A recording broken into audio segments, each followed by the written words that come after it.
नमस्कार मैत्रिणींनो, आज आपण करणार आहोत हुरड्याची गोड अशी पुरणावळ. तुम्ही म्हणसाल हुरड्याची, तर हो, हुरड्याचीच गोड पुरणावळ आमच्या मराठवाड्यात केली जाते रंगपंचमी दिवशी. तर ही जुना आणि पारंपरिक पदार्थ आहे. माझी आजी करायची माझ्या लहानपणी, मी तिच्याकडूनच हा पदार्थ शिकलेले आहे. तर आपण हुरडा खाऊन जो शिल्लक राहतो तो वाळवून ठेवायचा. तर तो पाकडायचा, त्यात खडे काही असले तर ते काढायचे. तर हा वाळलेला हुरडा आहे. तर आता याला आपण भाजून घेऊया. तर आपण याला कढईतनं मीडियम गॅसवर एक खरपूस 5 मिनटं भाजायचं, ते तडतड वाजेपर्यंत. आणि तो आपला हुरडा फुगतो भाजल्यानंतर.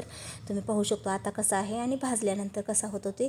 तर तुम्ही त्याचा कलर पण चेंज होतो अशा प्रकारे. मग आता आपण ह्याला थंड करून घेऊया. तर एक 15-20 मिनटं थंड केलं की नंतर याला आपण मिक्सरच्या भांड्यात बारीक करून घेणार आहोत. एकदम बारीक पिठी करायची नाही आपल्याला. आपला रवा असतो का तसं रवाळ ठेवायचं आहे. पण आपण याला ना आपले ज्वारीचं पीठ चाळतो त्या चाळणीनं चाळून घ्यायचं, का तर एखादा अखंड हुरडा राहून ये त्याच्यात, म्हणून चाळायचं. आणि वरील चाळून राहिलेलं शिल्लक असतं का मोठा रवा, तो पण त्याच्यातच मिक्स करायचे. नंतर आपल्याला फक्त अखंड एखादा हुरडा राहून म्हणून चाळायचं. तर बारीक सुजीची चाळणी घ्यायची नाही, आपली ज्वारीच्या पिठाची चाळणी घ्यायची. तर मी आता हे बारीक करून घेतले मिक्सरवर. तर लई पण बारीक करू नका, रवाळच करा, म्हणजे ते मोकळं सुटसुटीत होती आपली, अशी भगऱ्या व्हावी. जास्त पण अशी मऊ भाकरीचं पीठ असतं तसं करायचं नाही आपल्याला. त्याला असं रवाळा करायचं मोठाडं. तर आता हे मोठाडं आहे, बघितलं अखंड ज्वारी नाही आहे. मग ते आता मिक्स करून घेतलं. ह्याच्यात चवीनुसार थोडंसं किंचितचं मीठ टाकायचं, पाव चमचा, एक छोट्या चमच्यानी. आणि त्यात पाणी टाकून त्याचा घट्ट गोळा मळायचा. तर तुमचा हुरडा कोणत्या प्रकाराचा आहे त्याच्यावर पाण्याचं प्रमाण राहतं. कारण हुरड्याचे पण बरेचसे प्रकार असतात. गुळभेंडीचा असतो, मालदांडीचा असतो. म्हणजे चविष्ट म्हणलं तर सगळ्यात राजहंस आणि गुळभेंडी असतो. परंतु ते कसं आता तुम्हाला जो अवेलेबल होईल तुमच्याकडं तो तुम्ही वापरू शकता. आणि पाण्याचं प्रमाण ते ज्वारीच्या प्रकारावर राहतं, कमी जास्त. कधी पाऊण वाटी लागू शकतं, कधी 1 वाटी, कधी 1.5 वाटी. तर हा गुळभेंडीचा हुरडा होता म्हणून ह्याला 1 वाटी पाणी लागलं बरोबर. तर ह्याचा घट्ट गोळा करून घेऊ आता आपण. आणि ह्याचा गोळा ना आपण उंडा कसा करतो आपण तसा, भाकरी थापताना ती तसा उंडा करायचा, त्याचा गोलाकार. आता ह्याला का नाही चिकटपणा नसतो, त्याच्यामुळे ना हे असं एकजीव होत नाही लवकर. पण तसंच आपण पाण्याचा हात घेऊ त्याला जास्त पण पातळ करायचं नाही, तर चिकट होती आपली पुरणावळ. म्हणून होता होईल तसं आपण त्याला फक्त एकजीव गोळा करायचा आहे आपल्याला. त्याला असं एकजीव गोळा करायचा. जर नाही झाला तुटला तरी तसंच एकजीव आपण एकसंध त्याला करायचा आपण, कारण ह्याला उकडून घ्यायचं आहे आपल्याला. कणकीला कसं चिकटपणा असतो तसं ह्याला हुरड्याला चिकटपणा नसतो. त्या आपण भाजले त्याच्यामुळे तर त्याला राहतच नाही चिकटपणा थोडे पण. तर असं एकजीव केलं आहे आता. आता काय करायचं, एका कढईत पाणी उकळायला ठेवायचं आणि एका चाळणीला तूप लावून घ्यायचं थोडंसं. आणि त्या चाळणीवर हा गोळा असाच ठेवायचा उकडायला, आपल्याला त्या पाण्यावर ठेवायचे. तर मी तूप लावून घेतलं, हा गोळा केलेला याच्या चाळणीत ठेवला. आणि ही चाळणी ना उकळत्या पाण्यात कढईवर ठेवली, आणि त्याच्यावर एक ताटली झाकून घ्यायची. आणि फुल गॅसवर 5 मिनटं आणि बारीक गॅसवर 10 मिनटं आपली पुरणावळ उकडून घ्यायची. एक 15 मिनटं जवळजवळ. तर 15 मिनटं उकडली आपली ही पुरणावळ की नंतर थंड करायला ठेवायची एक चांगले 15-20 मिनटं.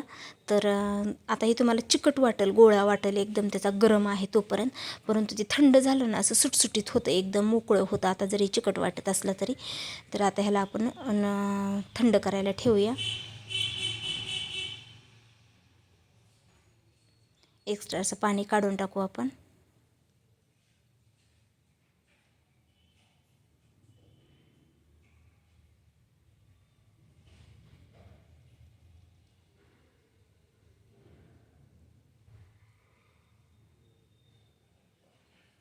आणि ह्याला ना आपण असं गरम आहे म्हणून उलत नाही, त्याचे तुकडे करूया. आणि थंड झालेच हाताने ह्याला मोकळं करून घेऊया आपण हे 15-20 मिनटांनी.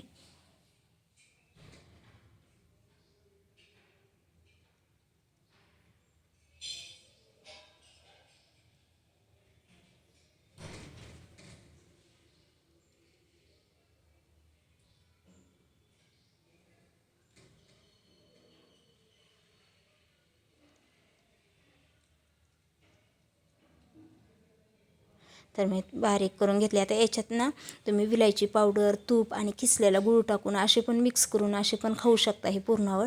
पण मी ना ह्याला तुपात थोडं परतणार आहे.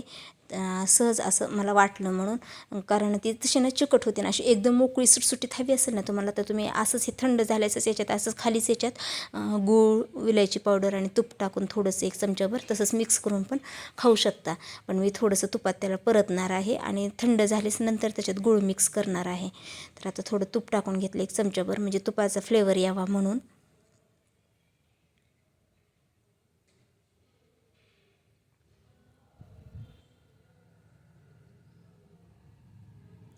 तर जुना आणि पारंपरिक पदार्थ आहे.